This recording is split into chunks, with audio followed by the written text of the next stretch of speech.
리사수가 삼성전자 평택 공장에 들어섰습니다.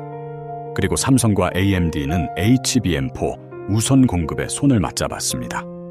그런데 이 장면을 바로 삼성 매출 확정으로 읽으면 한 칸을 건너뛴 셈입니다. 협력 발표와 실제 주문서 사이에는 공개 자료에서 아직 확인되지 않은 빈칸이 있기 때문입니다. 시장이 가장 궁금한 건 하나죠. 삼성 HBM4는 어디까지 확정됐고 어디부터 기대일까요?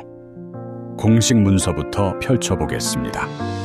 3월 18일 삼성전자와 AMD는 평택 사업장에서 차세대 AI 메모리와 컴퓨팅 기술 협력을 확대하는 업무 협약을 맺었습니다. 사진 속 서류도 이 업무 협약입니다.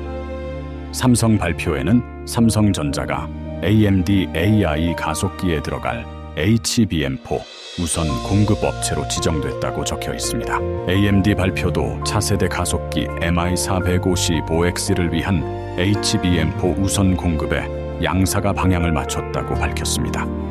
소문이 아니라 두 회사가 동시에 공개한 내용입니다. 여기까지만 보면 주문서처럼 들립니다. 하지만 문서 제목은 구매 계약이 아니라 업무 협약입니다. 공개된 두 회사 발표, 어디에도 구매 물량, 개당 가격, 계약 총액, 독점 공급이라는 표현은 없습니다. 공급 지위는 확인됐지만 얼마를 언제 사는지는 공개되지 않은 겁니다. 그래서 이 서명은 빈 종이가 아니지만 곧바로 매출 숫자를 적어 넣을 수 있는 주문서도 아닙니다.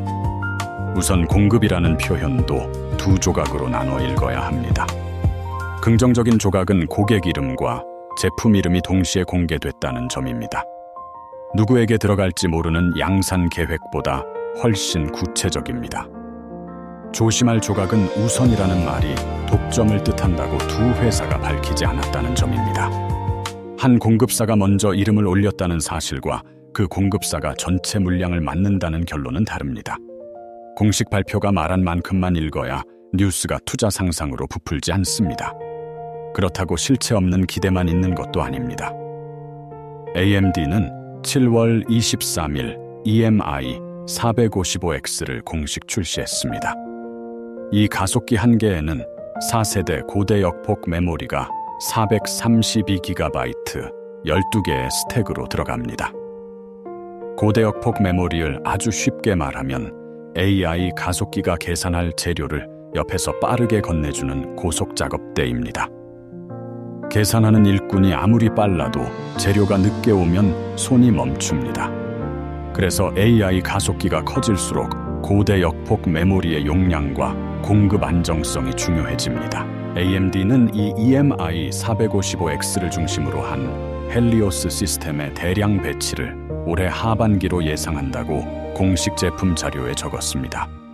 대량 배치는 공급사 입장에서 중요한 다음 칸입니다. 발표한 제품이 고객 데이터 센터에 실제로 깔려야 메모리 출하도 반복되기 때문입니다. 다만 대량 배치 예상과 삼성의 실제 출하량은 같은 숫자가 아닙니다. AMD는 시스템 일정을 공개했지만 삼성 몫의 물량은 공개하지 않았습니다. 삼성 쪽 준비도 문서로 확인됩니다. 삼성전자는 2월에 4세대 고대 역폭 메모리 양산과 상용 출하를 시작했다고 발표했습니다.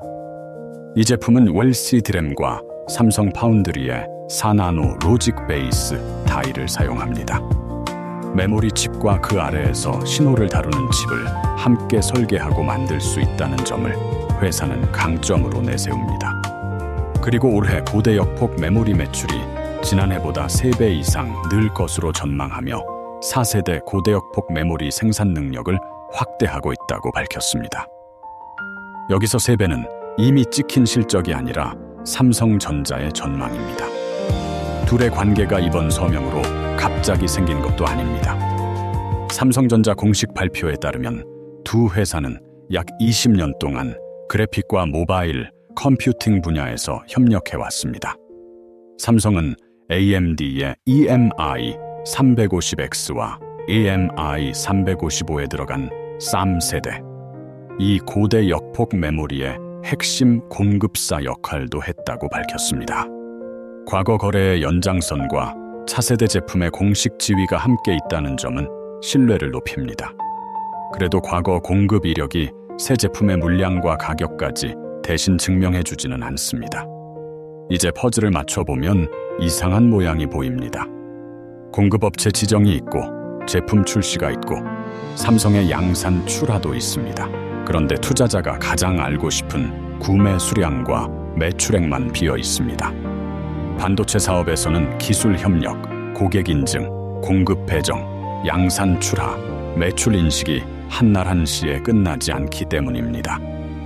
공개 자료만으로 그 과정을 한 줄짜리 계약 뉴스로 줄이면 확인된 사실과 앞으로 일어날 일을 섞게 됩니다.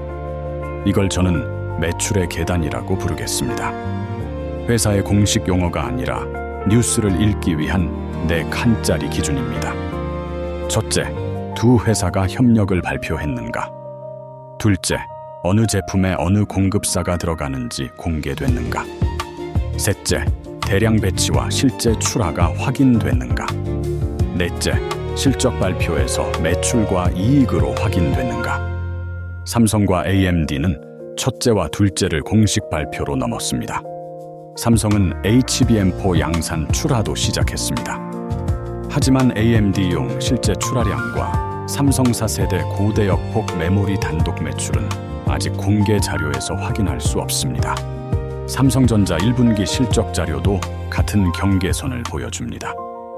회사는 4세대 고대역 폭 메모리 상용 판매를 시작했다고 밝혔지만 4세대 고대역 폭 메모리만 떼어낸 매출액은 공개하지 않았습니다. 지금 확인할 수 있는 가장 정확한 표현은 이겁니다. 공급 가능성은 루머 단계보다 훨씬 앞서 있고 실제 돈의 크기는 아직 공개되지 않았다. 그러니 대박 확정도 아니고 종이 한 장뿐이라는 냉소도 아닙니다. 앞으로 관련 뉴스가 뜨면 제목보다 4가지를 먼저 보시면 됩니다. 문서가 업무 협약인지 구매 계약인지, 물량과 가격이 공개됐는지, 대량 배치가 실제 출하로 이어졌는지, 그리고 실적에서 매출로 잡혔는지입니다. 특히 AMD가 헬리오스의 실제 배치 상황을 밝히거나 삼성이 고객용 HBM4 출하와 매출 기여를 구체적으로 설명하면 비어있던 셋째와 넷째 칸이 채워집니다. 반대로 공급 관련 표현만 반복되고 물량과 실적이 계속 보이지 않는다면 기대의 높이와 증거의 높이를 다시 나누어 봐야 합니다. 리사수의 서명보다 더 중요한 장면은 다음 실적 자료에 찍힐 숫자입니다. 서명은 문을 열었고 주문과 출하와 매출이 그 문을 차례로 통과해야 합니다. 이런 반도체 뉴스의 빈칸을 공식 자료로 계속 확인하고 싶다면 구독해주세요. 지금까지 스탠업캣 경제였습니다.